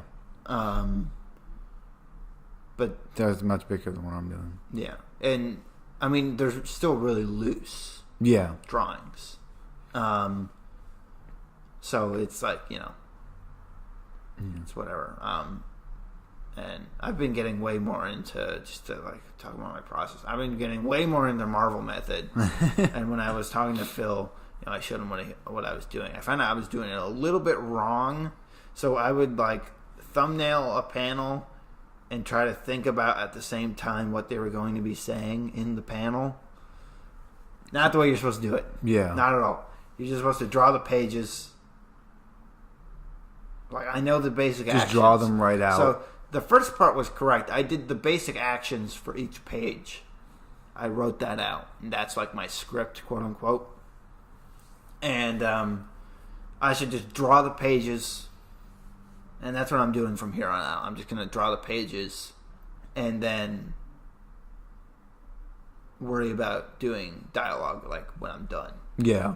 And I think it sort of limited me. When I was thinking too much about what they needed to say while drawing it,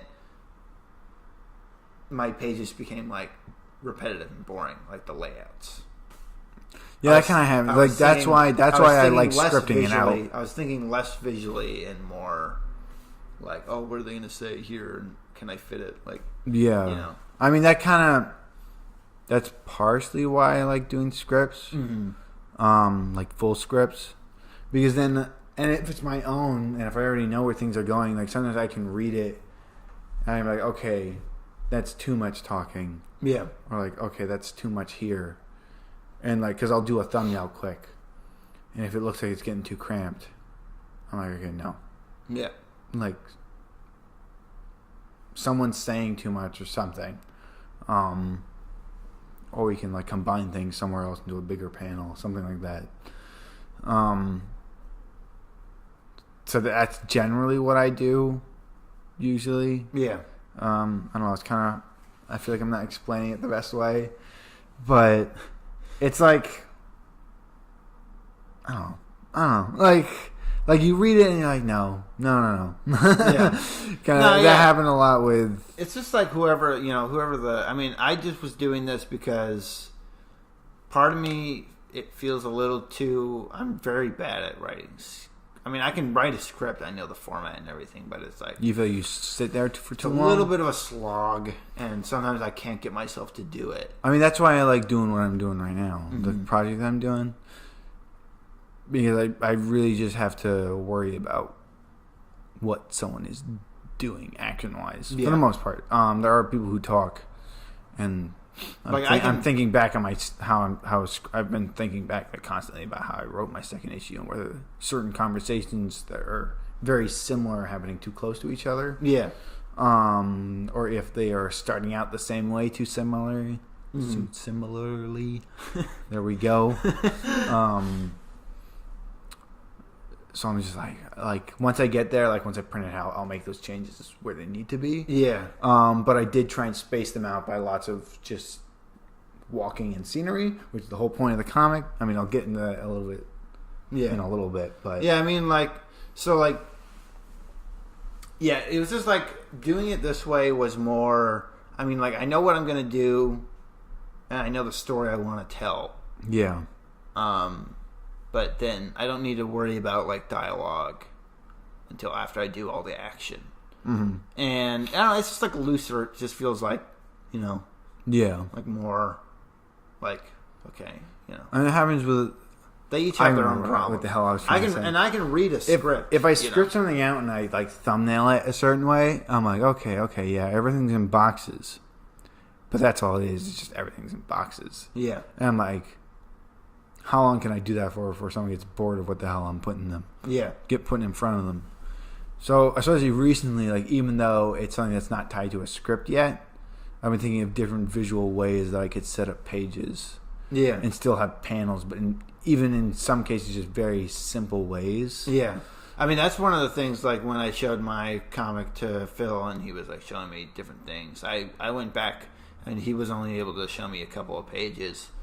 But then, like, with that, I was like, okay, I really need to revamp these pages. So I went back and I, like, started thinking of, like, different layouts of, like, more interesting, Yeah. like, stuff like that. I mean, that happened with, I have this one page coming up in the second issue that it's only 2 panels. Yeah. But they're both very small. And so I made it so that there's the one at the top, and then there's one way at the bottom, but it's like this long one. Yeah. But there's a character because I wanted to emphasize just how tall he was, where it's like just like the bottom parts of his shins and his feet, and then like he extends like all the way up the page up to the second one. So you go right from the second one to his head, and then you follow him down to where it's at his feet, and you see like the main character like looking up at him. Yeah, that's fun. And he'd be all in like silhouette, like for the top part, and then slowly become something like that. And I was like, fuck. Oh. I remember when I first thought of it, I was like, that's a good fucking page right there. I want that. I remember. And I remember. And like, it's something where it's so crazy and weird looking, but you also get away with not having to do so much. Yeah. At the same time. And some of the things I remember, like the most I have to worry about is if his feet look good. I remember I did this thing where I was, so for one of the pages, it's the character is like lifting a car. It's supposed to be like, it cuts back to this one character. She's lifting the car, saying something funny, saying like some thing at the villain. Yeah. And I wanted, originally it was just a square panel, and then the next panel was going to be like the gun charging up, and then like her face going, and then like the laser shooting, and she like blocks it. She like ducks behind like the car that she's holding up. She like ducks behind it, and like the laser just misses her, and just misses her and like hits the car or whatever.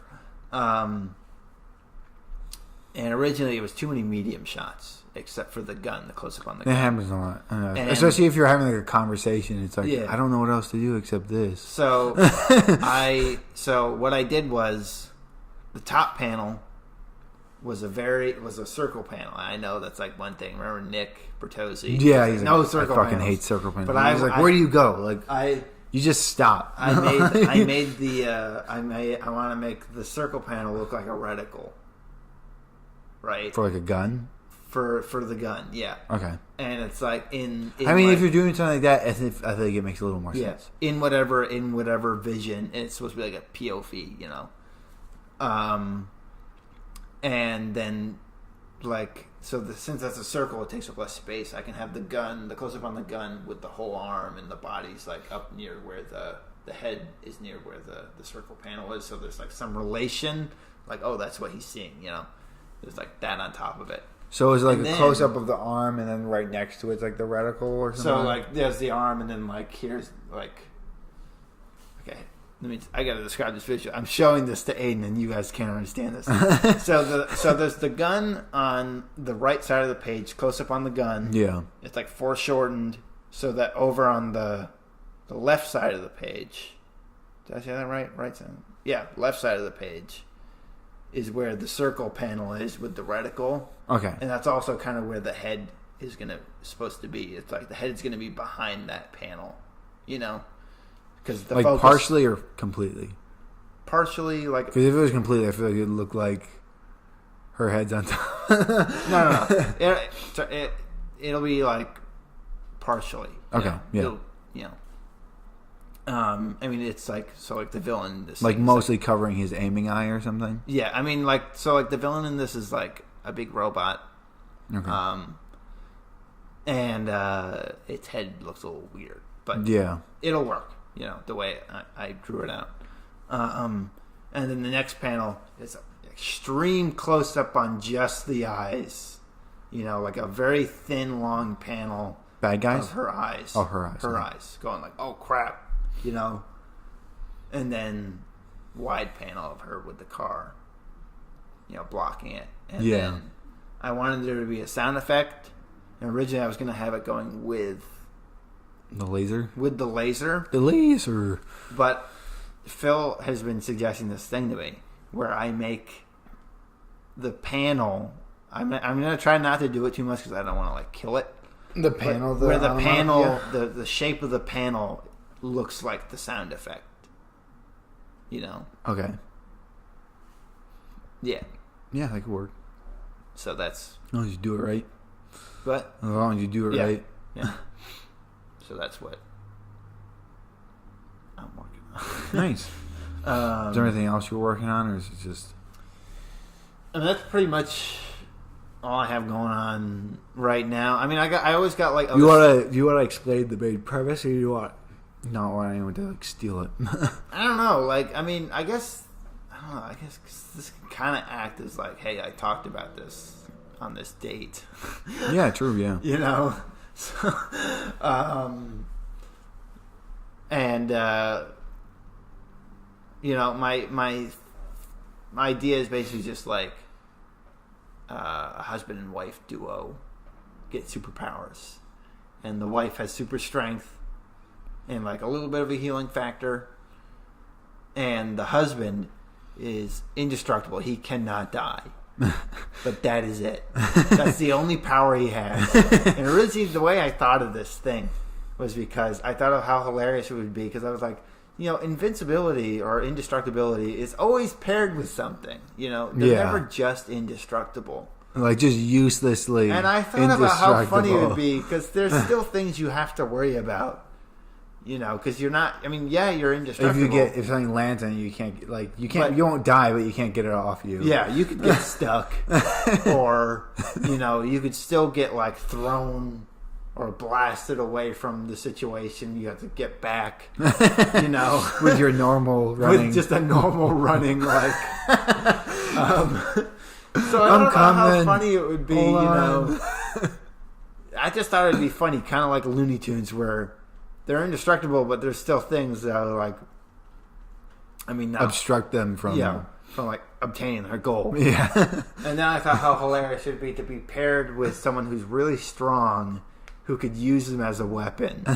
So that was sort of like the vague idea, and I was like, oh my god, and they have to be a husband and wife duo. Yeah. Because, you know, so that's kind of like the thing that I really wanted. I mainly was getting this idea while I was reading Fantastic Four, you know, so I really wanted like that kind of a tone. Yeah. You know, it was Fantastic Four and The Incredibles. You know, those were like my two. Like, I was like, do you think you want anyone else, like any other superheroes in it, or I might, maybe. Sorry. I've mostly been thinking of like other villains. Yeah. Which I'm not going to get into all that, because then I feel like it's getting into too much stuff. Like, and I want this to kind of be like, I guess the format I'm kind of thinking of is kind of like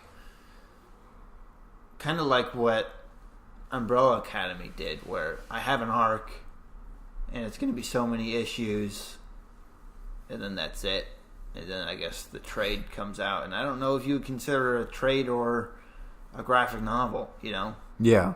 I don't know, like what's the difference? I feel like trades for me are for continuing series, you know? Yeah. Yeah, I wouldn't know what you consider it. You know? I don't know.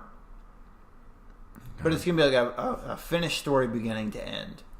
And then I do want to do sequels, but I want them to be like, sequels. They're not like a continuing, series. I want it to be like a totally different story. Like if you didn't read the first one, it doesn't really matter. I mean, stuff from the first will definitely carry over because they've learned stuff. But I don't want it to so much be like... You don't want it to alienate too much. Yeah. Okay. That makes sense. Yeah. Like, new story, new bad guys. Maybe I'll introduce some new characters. I mean, definitely for the second one I have planned out. Like, I have a basic plan that I want, and I want to introduce new characters. Yeah. And I know who they're going to be. And I know who the villains are going to be. Like, I know... Not villains so much, but I know who the antagonist for this thing is going to be. Okay.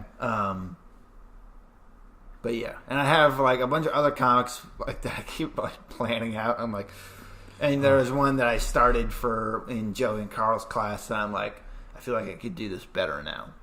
Yeah, I mean that's like that for one of my ideas because I started it, and it's what pushed me so much to work on what I'm working on right now. Yeah, because that one was one that you wanted. You were like, I could do this. I can go forward with this already. Yeah, and I think because what I was originally working on, it was like I still want to do it. Yeah. But I was too caught up in the details, and I was like, this is never going to get released, and even if it did, I would never be able to keep up with any kind of schedule for it. Yeah. I need to plan out the whole story because with the thing I'm working on immediately right now, I have everything planned out. I know everything that's going to happen in every issue. Yeah, at least things that absolutely have to happen to move the story forward. And it's very small sounding things, but that's because I want it to focus so much on very serene visual like landscapes and things of people walking and like animals and like creatures and stuff. Like I want it to just be that. Yeah. And I made the protagonist silent for that. I want him to run into things that try and speak to him, but he can't speak back even if he understands them, or things that neither the audience or him could understand. Mm-hmm. So no one can understand anything. Yeah. I mean, they can't understand words, but they can follow. Yeah. This is the goal. I know where he's trying to go to. How are they going to be able to help each other if they can't speak to each other? They don't even speak the same language. Yeah. Like, I mean, this is a small spoiler for what happens in the second issue, but he comes across someone who tries talking to him. And he's very kind of like, he's like a big airhead kind of thing. Yeah. And like, he's like, oh, like, I call this, I call this. Like, and like, it's not really known as to if everyone is in agreement with these names. Like, it's just things that he's making up. Yeah. And he like really wants it to catch on kind of thing. Yeah. But they try talking to each other and they try getting each other's name, and so Duran, the main character, writes out his name, and he's like, I just remembered I can't read. There's no one to teach him to read. Yeah. Like, he can't do that. He can talk, but he's like alone. Like, no one has taught him anything. Yeah. Which is partially probably why he is so interested in like making these things up and like naming things and like having fun with that. Yeah. So, like, that's part of like some of the things that would happen. That's cool. But yeah, and the things where that do involve heavy talking, they'd be very short, like B plots. Yeah. That would be happening where the main character has come from. Yeah. I mean, the whole point of it was very much. I want to make sure I get this right. I had looked at Mathieu Bablé, I think. It's a very French name. That's all I know. Okay. I might be pronouncing it wrong. I don't know. But he did this one comic called The Beautiful Death, which I looked at and I was like, whoa, wow. Yeah. It was very just crazy looking, and I was like, and I looked up some of his illustrations and stuff online, and it was just, I instantly thought of a story, like just very like, not the whole thing, but like the character and the fact that he would be silent and he would be interacting with these things, with creatures. And then I had to figure out, well, why is he walking around? Where is he going? Like, what does he do? Like, how does someone that doesn't speak, how do they know where to go? How do they know what to do? Like, kind of thing. So basically there is a parasitic organism that had infected the land, and his species hid underground, hid inside a mountain, to get away from it, and they like closed themselves off from everything. Someone might be coming up the stairs.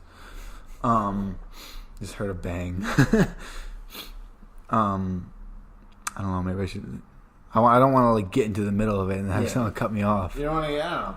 You don't want to give away too much either.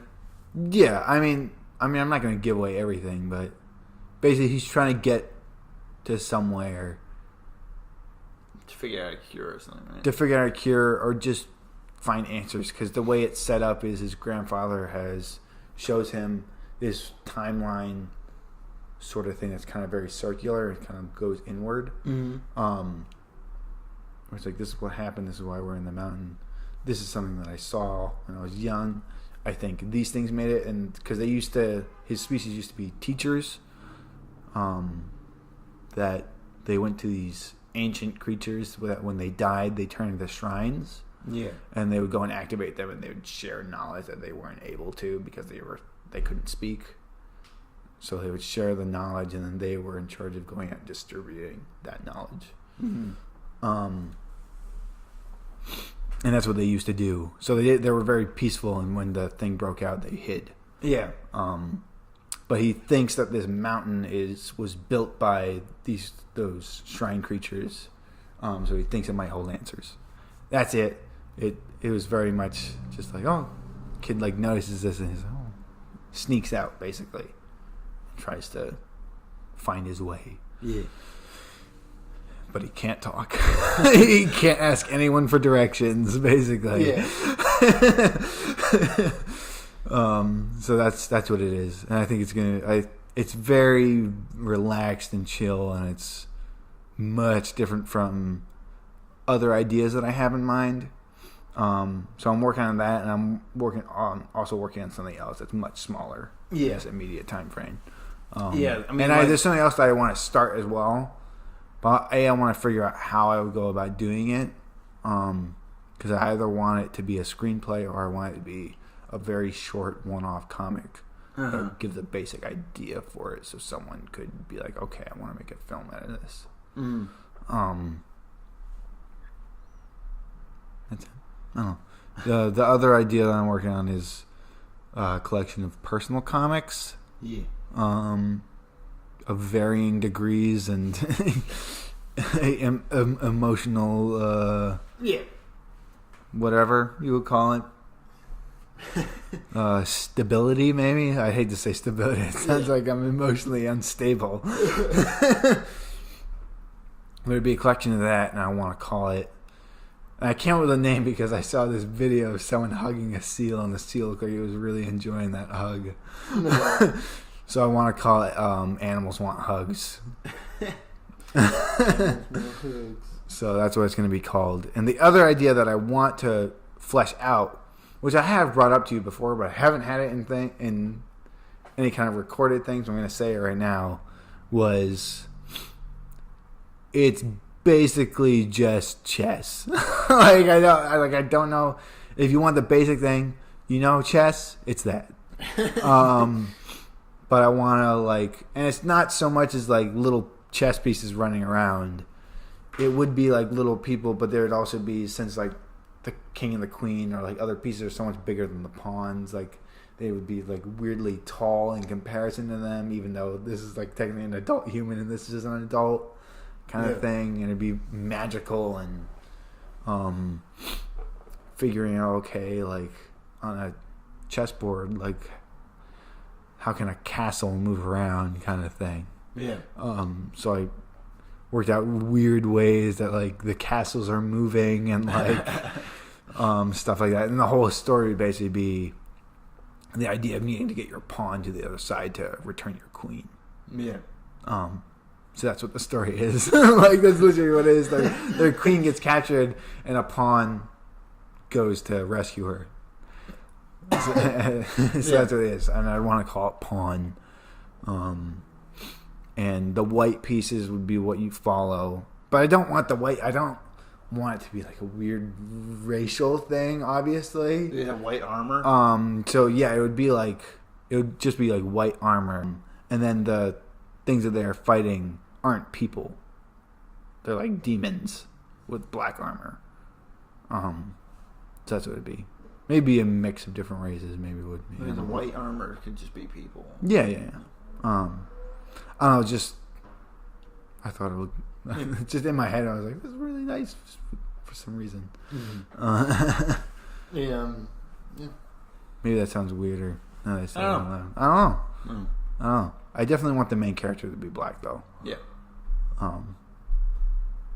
That's just for the idea of the story and like what's happening. It just makes sense. Because it's supposed to be a very like the pawn is considered something that's useless for the most part. Yeah.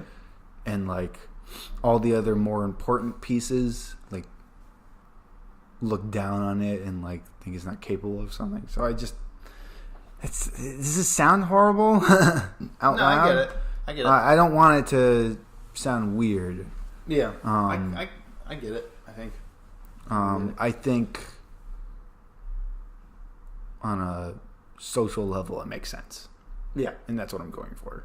And I think it I think it emphasizes the story. I think it emphasizes the story. Yeah. Well, so is there anything you're looking forward to? Do you know what's coming out next week? Oh. Well, if Doomsday Clock comes out on the 6th, what am I saying? I'm looking forward to that. Heroes in Crisis is coming out next week. 40 Heroes in Crisis.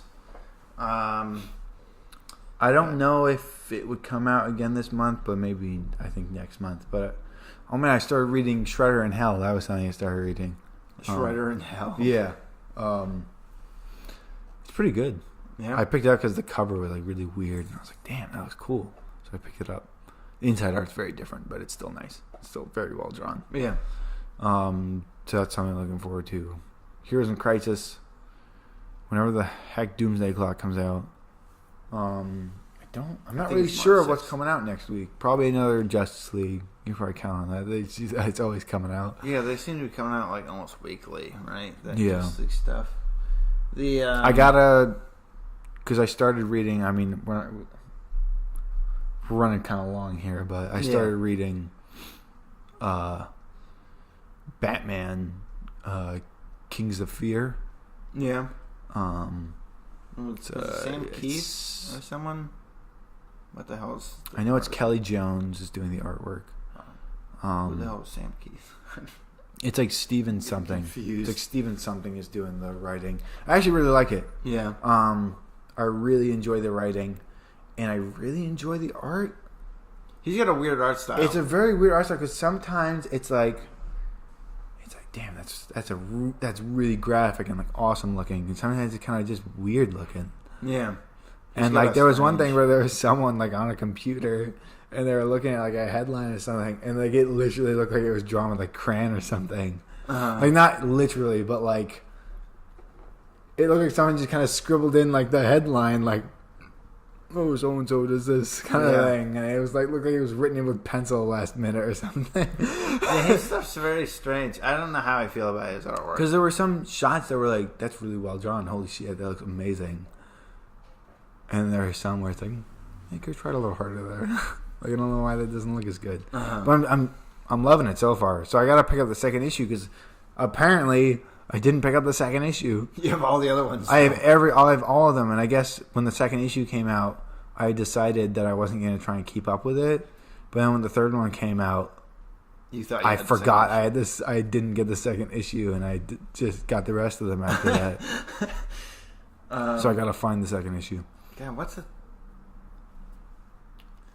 Yeah, I don't know. I mean, I'm not reading a whole lot because I don't have a whole lot of money.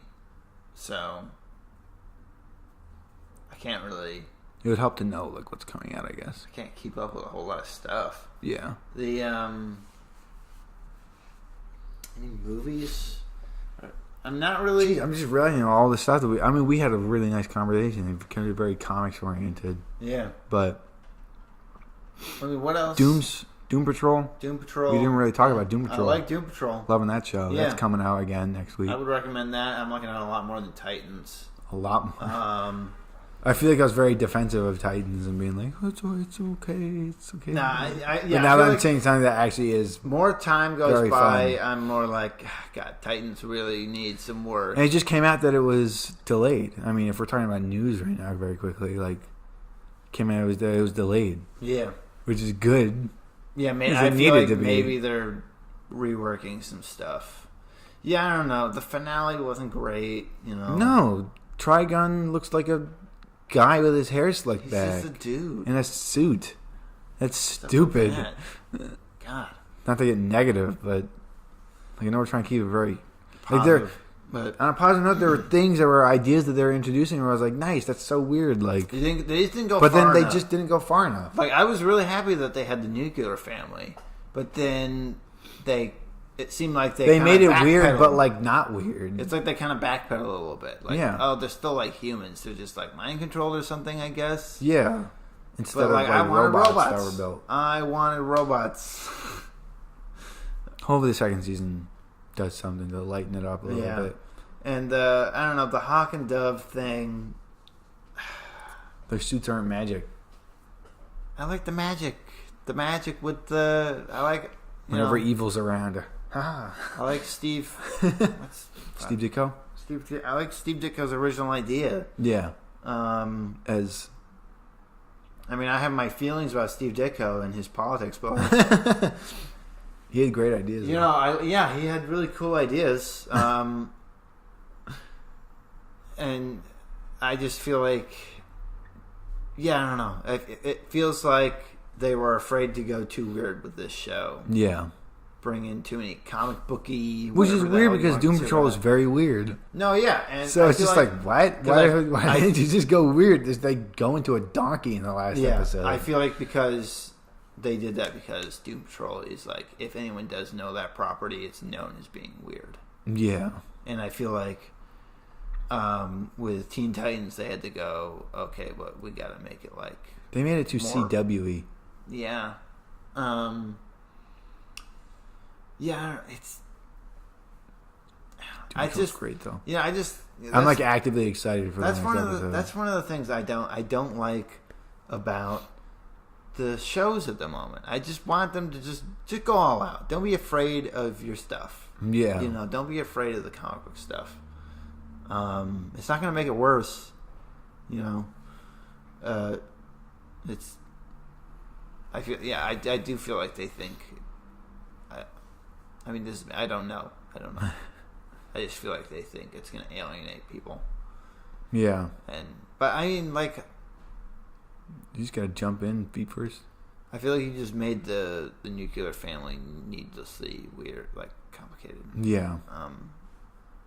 It would make more sense if they're robots, and you wouldn't have to get actors to replace characters. Yeah. And you know, it's weird that they killed them off. You know, fairly easily. I feel like if I remember, because it felt like, oh, they're gonna be so unstoppable, and then nope, never mind. I guess I don't know. Yeah. Hopefully the next season's better. How would they lighten it up? They immediately snap Robin out of whatever, and then like how are they gonna write themselves out of this? What's going on with Robin? Jesus, what a drip! Oh well, we'll see what happens. I'm still gonna watch it. Yeah, just because I mean, but I'm definitely gonna keep watching Doom Patrol. Yeah, Doom Patrol and also Young Justice. I really like Young Justice, even though they kind of butchered the fourth world The fourth world stuff. designs. Yeah, I just don't. I wish know. they kept Why it did more they change- Kirby-esque, but Why did whatever. they change Forager? It's still one of the best shows. I think they kind of ruined the. zaniness and like Yeah, there was like just the Kirby-ness. Yeah, I mean there was definitely like some message with, you know, Forager and like the bugs, you know, bugs quote unquote, because they weren't actually bugs; they were humans. Yeah, You know? but it kind of loses that message of Because they're actually bugs. because they are animals. I mean, granted, they're sentient. And they're Yeah, still yeah, no. that. So it's still that, but it's like you're losing that. Yeah, there's like You're- there's you're- more of a you're- visceral thing, Of like seeing something that's humanoid that's not being and treated they properly. think of themselves as bugs and useless, and like, yeah. So, oh well, I don't know. still a good show. It's still a good show. Yeah, still like it. Just wish that was changed, but whatever. I'm Yeah. excited. What about movies? I guess the only movies I mean, on Aquaman's gonna come out on Blu-ray. Blu-ray soon, not in the coming week or anything. But It comes out in March. I'm just gonna mention it The because I actually really like that movie. Captain Marvel. You're not. Neither of us are really super excited. I guess I'm gonna watch it, but I don't know. Like, it just doesn't feel like it's coming out in 2 weeks. It doesn't. I don't know. Almost only a week. I don't feel like there's a whole lot of hype for that movie at the moment for some reason. Yeah. I don't know. I'm excited for the next Avengers. I mean, I wasn't. They come out They only have really- one trailer that shows barely anything, and They come out That's all they really need. close together. because they don't want anyone to forget about Captain Marvel by the time. that Captain comes Marvel, out. and then like the next month is Avengers.